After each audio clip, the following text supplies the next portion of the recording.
आपका स्वागत है इस वीडियो में। इस वीडियो में हम लोग चैप्टर 3 देखेंगे। पहला चैप्टर कॉन्सोनेंट का, दूसरा चैप्टर वॉवेल का, जो हम लोग पिछले सेशंस में कर चुके हैं, और इस वीडियो में हम लोग चैप्टर 3 को देखेंगे। और समय का ख्याल रखते हुए आगे सीधे मुद्दे पर। शॉर्ट हैंड में चैप्टर 3 का अपना अलग इम्पोर्टेंस है। हम लोगों ने प्रिंसिपल्स देखे, फाउंडेशन देखे, उसके अलावे सर्किल्स, हुक्स और लूप्स भी देखेंगे आगे। लेकिन अभी फिलहाल चैप्टर 3 में हम लोग देखते हैं कि क्या क्या इंपॉर्टेंट चीज है। ये है चैप्टर 3। इसमें इसका कंसेप्ट समझने के लिए काफी होगा, आपकी क्लियरिटी बढ़ेगी कि वॉवेल वाले चैप्टर में हम लोगों ने गौर किया कि फर्स्ट, सेकंड और थर्ड प्लेस के वॉवेल 3 होते हैं, और उन्हीं के हिसाब से आउटलाइन के, हर वर्ड के आउटलाइन के position, first position, second position, third position, मैंने above the line, on the line और थ्रू द लाइन लिखा जाता है। वो क्लियरिटी और यहाँ बढ़ेगी। यहाँ फर्स्ट और सेकंड प्लेस जो होते हैं उसके वॉवेल जब जॉइंट में आते हैं, दो स्ट्रोक्स को जब मिलाते हैं और बीच में वॉवेल आता है इंटरवीनिंग वॉवेल, बीच में जब इंटरवीनिंग कोई वॉवेल होता है फर्स्ट प्लेस का या सेकंड प्लेस का, तो वो फर्स्ट प्लेस के अगले हिस्से पर लगता है। लेकिन थर्ड प्लेस वाला जो है वो बाद वाले स्ट्रोक के पहले लगता है। ये थोड़ा माइन्यूट डिफरेंस है, लेकिन इससे है कि क्लियरिटी बढ़ती है। फर्स्ट वाले पार्ट में भी, जैसे यहाँ उदाहरण देखिए, टॉक, टॉक में ट है, क है, टी और के लिखा हुआ है, तो फर्स्ट प्लेस का जो वॉवेल है वो टी के बाद दिया गया है। गेट में भी वही बात है। लेकिन वही थर्ड प्लेस का अगर रहता है तो यहाँ डी और एम, इसको देखें, हम लोग ध्यान देंगे तो देखेंगे कि डी के थर्ड प्लेस में नहीं पढ़ के वो एम के पहले वाले प्लेस में, यहाँ पहले का पोजीशन है, यहाँ नीचे बाद वाला, तो यहाँ म के पहले वाला में दिया गया है। ये डी में पढ़ने में सुविधा होती है, क्योंकि यहाँ अगर दे दिया जाएगा किनारे में, कोने में, तो वो डी का थर्ड प्लेस में है या एम के फर्स्ट प्लेस में है, ये कंफ्यूजन पैदा होगा। इसलिए क्लियरिटी को बनाए रखने के लिए ऐसा उपाय किया गया है। तो हम लोग देखें जरा इसके संबंध में क्या क्या जानकारियां जरूरी हैं। तो हम लोग देख चुके हैं वॉवेल वाले सेक्शन में कि पा, में, वी ऑल गो टू, ये एक इक्वेशन है, एक समीकरण है। ये हेवी वॉवेल्स के 6 वॉवेल को डिफाइन करता है, समझने में मदद करता है। और लाइट वॉवेल के लिए उसकी जगह में है that pain is not much good. ये वॉवेल का 12 वॉवेल, जो 12 प्योर वॉवेल हैं, उनका इसमें जिक्र है। और ये कहाँ कहाँ लगेगा, अभी जैसा कि मैंने बताया, इंटरवीनिंग वॉवेल पहला स्ट्रोक के, जब दो स्ट्रोक को मिला के बनाया जाता है तो पहला स्ट्रोक के बाद वाले पोजीशन में फर्स्ट और सेकंड प्लेस, थर्ड प्लेस यहाँ अगले वाले स्ट्रोक के पहले लगेगा। इधर पहले होता है, इधर बाद में होता है। उदाहरण और भी देख लें हम लोग। First place vowel occurring between 2 strokes is written after first stroke, palm, तो पी पहला स्ट्रोक है, सेकंड स्ट्रोक एम है, तो पहला स्ट्रोक के बाद वाले पोजीशन में लगा पाम हुआ। उसी तरह से bought, back, top. Second place vowel जो रहेंगे वो वो लाइन पर लिखे जाएंगे। फर्स्ट प्लेस वाला गौर कीजिएगा, यहाँ पर एक ही साथ दोनों बातों पर ध्यान रखना है कि फर्स्ट प्लेस में जैसे ही वॉवेल पड़ा और वहां से शुरू हुआ है कोई वर्ड, तो वो एबव द लाइन लिखा जाएगा, लाइन में सटाया नहीं जाएगा उसको। पहला जो स्ट्रोक रहेगा वो लाइन में नहीं सटेगा, दूसरा स्ट्रोक सट सकता है, क्योंकि दूसरा स्ट्रोक वहां से शुरू होता है जहां की पहला स्ट्रोक खत्म होता है, माने इस पॉइंट। लेकिन इस पॉइंट को ऊपर, लाइन से ऊपर रखा गया है, एबव द लाइन रहा है। यहाँ भी एबव द लाइन है, यहाँ भी एबव द लाइन है। ऑन द लाइन, ये सेकंड प्लेस वाला वॉवेल जो है वो ऑन द लाइन लिखे जाएंगे। एफ के बाद ही लिखे गए हैं, एम के पहले नहीं, एफ के बाद लिखे गए हैं। डोर, इसमें भी सेकंड प्लेस में ही लिखा हुआ है, लाइन में सटा है डी, और उसके बाद दूसरा वाला स्ट्रोक आया है।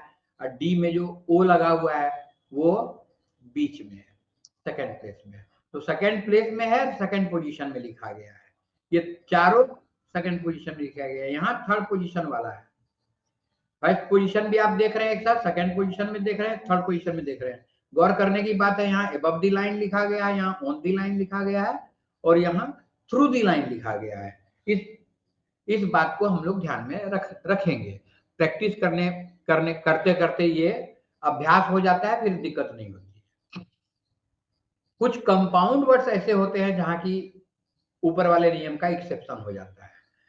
ऐसा बहुत कम होता है, लेकिन फिर भी है। उदाहरण तो है, हेड और एक दोनों को मिला दिए तो एक का यहाँ अपनी जगह पर आके लगा है, डी में नहीं लग के पहले लगा है। उसी तरह से ईयर, एक कान का दर्द, ईयर और एक, ये सेकंड वाला वॉवेल जो है ईयर के यहाँ भी बाद में लग सकता था, वहां नहीं लग के यहाँ लगा है, क्योंकि दोनों स्वतंत्र वर्ड है, यहाँ कंपाउंड किया गया है।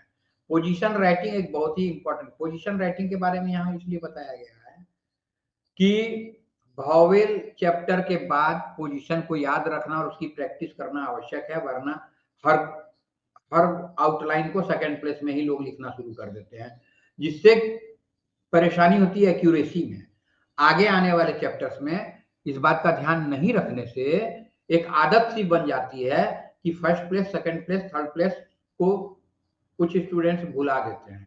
भुला देने का नतीजा होता है क्या कि उनकी एक्यूरेसी जबरदस्त मार खाती है। उनको बहुत ज्यादा वॉवेल का प्रयोग करना पड़ता है, उसमें उनका स्पीड भी घटता है। तो स्पीड तो नुकसान में रहता ही है, एक्यूरेसी भी नुकसान में चला जाता है। इसलिए इसकी प्रैक्टिस करते रहे, इसके लिए वॉवेल के बाद जस्ट ये चैप्टर दिया गया है। तो first place, second place, third place के ही यहाँ भी उदाहरण है, first place, second place, third place. और हॉरिजॉन्टल स्ट्रोक जो रहते हैं उसका भी देख लीजिए। आउटलाइन जो है तो अबव द लाइन लिखा जाता है फॉर फर्स्ट प्लेस, लेकिन सेकंड प्लेस और थर्ड प्लेस के लिए ये सेकंड प्लेस वॉवेल है, ये थर्ड प्लेस वॉवेल है, या थर्ड प्लेस वॉवेल है, इसके लिए इसको लाइन पर लिखा जाता है सेकंड प्लेस में ही। थर्ड प्लेस के लिए अलग व्यवस्था नहीं की जाती है।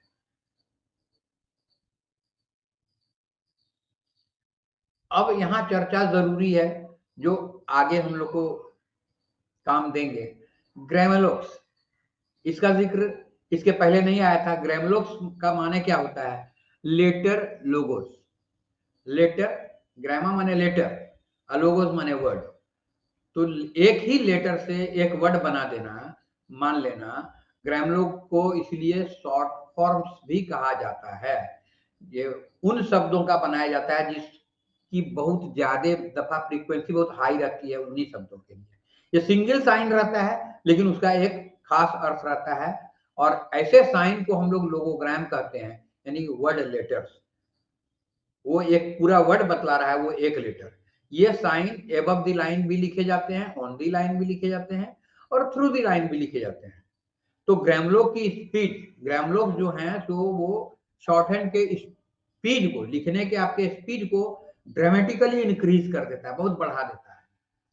2 या 3 ग्रामलोग को मिला के भी लिखा जा सकता है, वैसे को कहा जाता है फ्रेजोग्राम्स। चलिए, फ्रेजोग्राम्स, उसके बाद कुछ फ्रेजो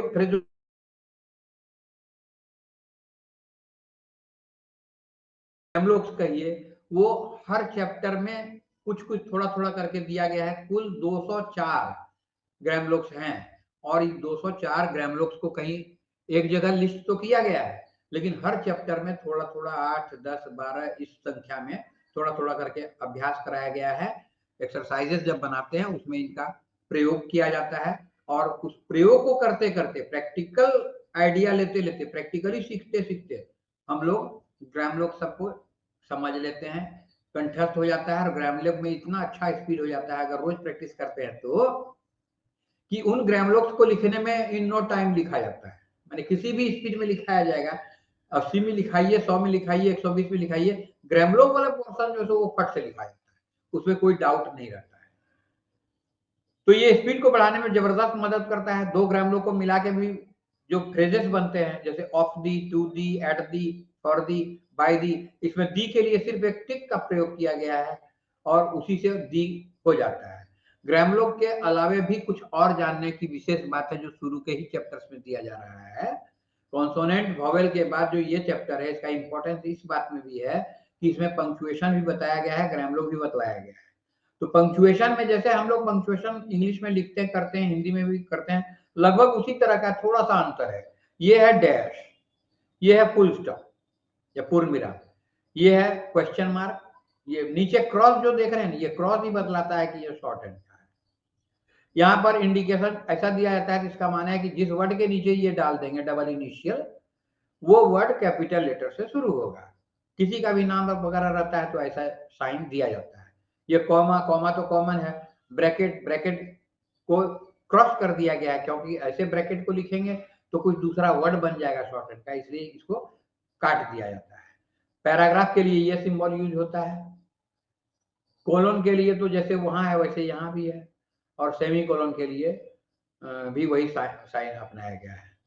तो ये हुआ आपको इंटरवीनिंग वॉवेल और पोजीशन का चैप्टर। इसमें एक्सरसाइजेस है कुछ दिए हुए, एक्सरसाइज 5, इसको प्रैक्टिस करना है। इसके नीचे में जो जगह दी हुई है उसमें लिखना है कि कौन सा वर्ड है। ये आप डाउनलोड कर सकते हैं, प्रिंट आउट ले सकते हैं इसका, और उसके बाद प्रैक्टिस कर सकते हैं, या फिर किताब में तो दिया हुआ है ही है, वहां भी एक्सरसाइजेस वगैरह दिया है, तो उस एक्सरसाइज को भी करके आप सीख सकते हैं इसको। यहाँ एक्सरसाइज देख लीजिए आप,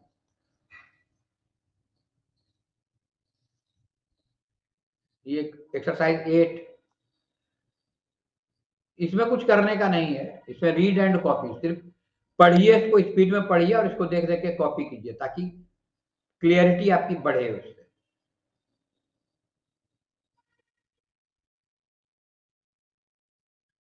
नौ 10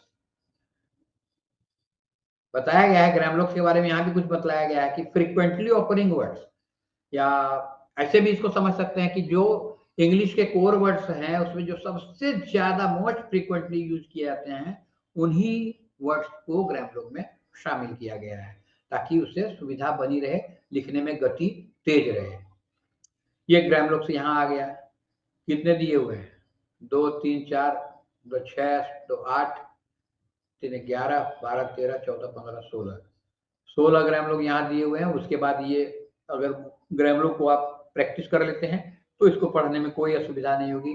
दे should ship all the coal on Monday the 10th of May, ऐसे करके इसका पढ़ने का, रीड करने का प्रैक्टिस करना है 8 बार 10 बार 12 बार, इतनी प्रैक्टिस करनी है कि इसको पढ़ने के समय एक फ्लो आ जाए, कि स्पीड आ जाए, और तब इसको कॉपी करना है।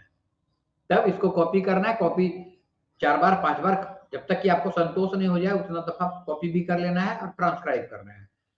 ये इतना अगर काम आप करते हैं हर एक्सरसाइज के साथ, तभी आप स्पीड में इसको लिख पाएंगे। अदरवाइज स्पीड में लिखते वक्त अगर आप सोचने का काम करेंगे तो सोचना और स्पीड में लिखना दोनों एक साथ नहीं चल सकता है। आपका सोचा हुआ पचाया हुआ रहना जरूरी है। अगर सोचे हुए हैं, पढ़े हुए हैं, पढ़ने की प्रैक्टिस किए हुए हैं, तो पढ़ने की प्रैक्टिस पर ही डिपेंड करता है कि आपके लिखने का स्पीड क्या होगा।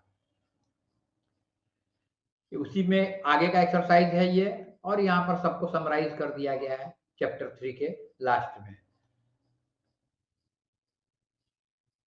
इसके बाद फिर आ जाता है अगला चैप्टर, अल्टरनेट और sign for R and H. तो गाइस ये हम लोगों ने देखा कि बहुत कठिन है, चैट में लिख के बताइएगा। अगर कठिन है तो इसको और सिंप्लीफाइड हम कर सकते हैं, लेकिन इसी तरह के छोटे छोटे स्टेप्स से, बेबी स्टेप्स से आपको धीरे धीरे धीरे धीरे सारा शॉर्ट हैंड मात्र 2 से 6 महीने के अंदर में सिखा जा सकता है। मात्र टाइपिंग भी साथ में चलते रहेगा, और एसएससी में जो रिटन टेस्ट होता है उसकी भी हम लोग तैयारी करवाते हैं, वो भी साथ साथ चलता रहेगा। सप्ताह में 6 दिन होते हैं, तो कुछ दिनों पर बांट बांट कर शॉर्ट हैंड का अलग, इंग्लिश स्पोकन का अलग, उसी में इंग्लिश स्पोकन का रिटन जो परीक्षा होती है उसकी भी तैयारी हम लोग करवाते हैं। ठीक है गाइस, तो ऐसा है कि यदि वीडियो पसंद आया तो इसको आप लाइक करेंगे, सब्सक्राइब जरूर करेंगे, और डिस्क्रिप्शन में दिया हुआ है, अगर आप हमसे जुड़ना चाहते हैं तो डिस्क्रिप्शन में लिंक दिया हुआ है, उससे आप जुड़े। अगर कम समय में, कम मेहनत में, कम खर्च में आप शॉर्ट हैंड सीखना चाहते हैं, अपना शानदार करियर बनाना चाहते हैं, तो डिस्क्रिप्शन में दिए हुए लिंक को भी जरूर ज्वाइन करें। जय हिंद।